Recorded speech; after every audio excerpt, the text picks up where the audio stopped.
বন্ধুরা, আপনারা অনেক রকমের রেসিপি খেয়েছেন, তবে এইভাবে গরম তেলের মধ্যে চাল দিয়ে এত সুন্দর রেসিপি তৈরি হয়, গরম ভাতের সঙ্গে খেতে কিন্তু অসাধারণ লাগে। তাহলে চলুন দেরি না করে দেখে নেওয়া যাক আজকের এই রেসিপিটা আমি কিভাবে বানাই। আজকের এই রেসিপিটা বানানোর জন্য আমাদের প্রথমেই যেটা দরকার সেটা হচ্ছে চাল। এখানে দেখুন আমি হাফ কাপের মতো গোবিন্দভোগ চাল নিয়েছি। যদি গোবিন্দভোগ চাল না থাকে সেক্ষেত্রে আতপ চালও নিতে পারেন। এখন অন্যদিকে আমি একটা কড়াই বসিয়ে দিয়েছি, এতে দিয়ে দিচ্ছি কিছুটা সর্ষের তেল।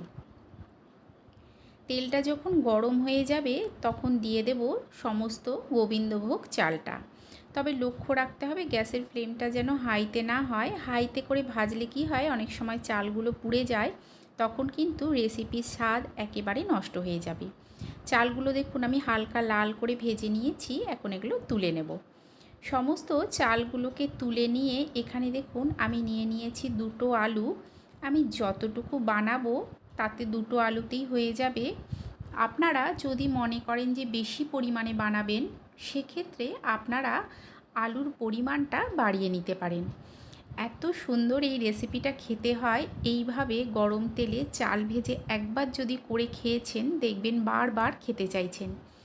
সমস্ত আলুগুলোকে কেটে নিতে হবে, খুব বেশি বড় টুকরো করে কাটবো না, একটা মিডিয়াম সাইজের টুকরো করে এগুলোকে কেটে নেব। আমি আপনাদের দেখিয়ে দিচ্ছি, দেখুন ঠিক এইভাবে কেটে নিতে হবে। সমস্ত আলুগুলোকে আমি জলে ভিজিয়ে রাখবো, ধুয়ে ভালো করে পরিষ্কার করে নিয়ে। এতে কি হবে, আলুগুলো কালো হবে না। এগুলো থাক ততক্ষণ। দেখুন অন্যদিকে আমি নিয়ে নিয়েছি একটা কাতলা মাছের মাথা। এটাকে আগের থেকেই আমি লবণ আর হলুদ মাখিয়ে রেখে দিয়েছিলাম। লবণ আর হলুদ মেখে 10 মিনিটের মতো রেখে দিলেই হবে। চালটা ভেজে নেওয়ার পর যেই তেলটা ছিল তার মধ্যেই দিয়ে দিলাম মাছের মাথাটা। মাছের মাথাটাকে উল্টে পাল্টে ভেজে নিতে হবে। তবে লক্ষ্য রাখবেন মাছের মাথাটা যেন ভেতর অবধি সুন্দরভাবে ভাজা হয়ে যায়। যতটা সম্ভব একটু সময় ধরে এটাকে লাল করে ভেজে নেওয়ার চেষ্টা করবেন।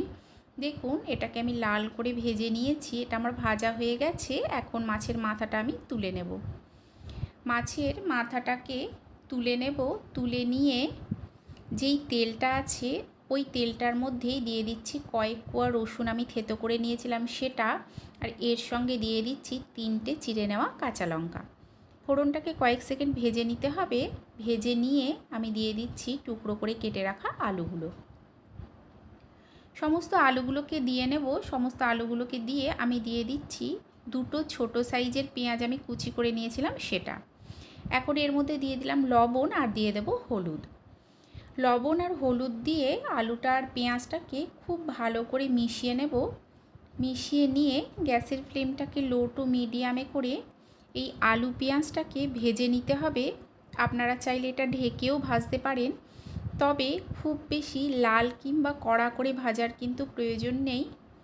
অল্প কিছুক্ষণ ভেজে নেব, আলুগুলো কিছুটা ভাজা হয়ে যাবে আর পেঁয়াজটা কিছুটা নরম হয়ে চলে আসবে। ঠিক এই রকম হতে হবে। এই সময় এর মধ্যে দিয়ে দিতে হবে যেই মাথাটাকে আমি ভেজে রেখেছিলাম সেই মাথাটাকে দিয়েই আলু আর পেঁয়াজের সঙ্গে দেখুন আমি খুব ভালো করে মিশিয়ে নিচ্ছি। আলু আর পেঁয়াজের সঙ্গে মাথাটাকে মিশিয়ে আরও কিছুক্ষণ ভাজবো।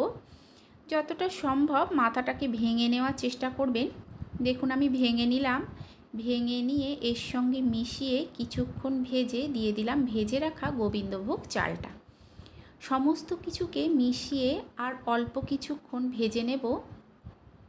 তবে আগেই বলেছি গ্যাসের ফ্লেমটা কিন্তু হাইতে করে ভাজবেন না, যতটা সম্ভব লো টু মিডিয়ামে করে ভেজে নেওয়ার চেষ্টা করবেন।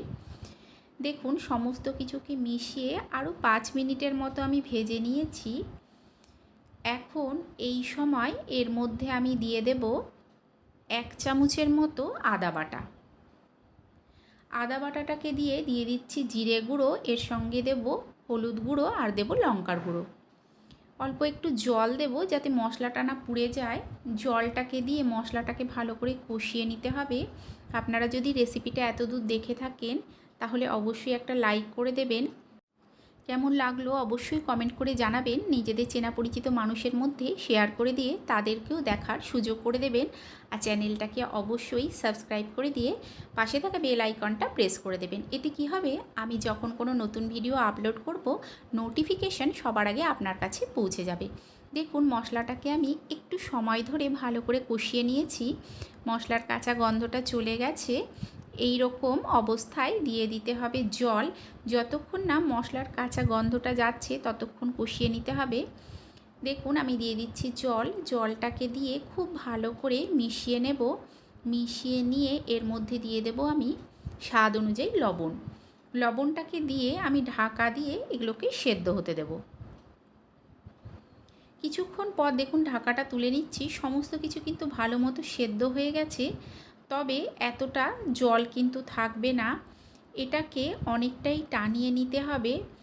দেখুন আলুগুলো কিন্তু ভালো মতো সেদ্ধ হয়ে গেছে। আর এই গোবিন্দভোগ চালটা সেদ্ধ হয়ে যাওয়ার পর এত সুন্দর গন্ধ বেরোয়। এই কারণেই আমি বলেছিলাম গোবিন্দভোগ চাল দিয়ে করার চেষ্টা করবেন, খেতে ভালো লাগবে। তবে অসুবিধে যদি থাকে আপনারা আতপ চাল দিয়েও করতে পারেন। দেখুন আমি গ্যাসের ফ্লেমটাকে মিডিয়াম টু হাইতে করে এটাকে আরও কিছুটা শুকনো শুকনো করে নেব। এই রকম মুড়ি ঘন্ট কিন্তু খেতে ভীষণ ভালো লাগে। দেখুন আমি কিন্তু আরও অনেকটা টানিয়ে নিয়েছি। এই সময় এতে দিয়ে দিচ্ছি ঘি।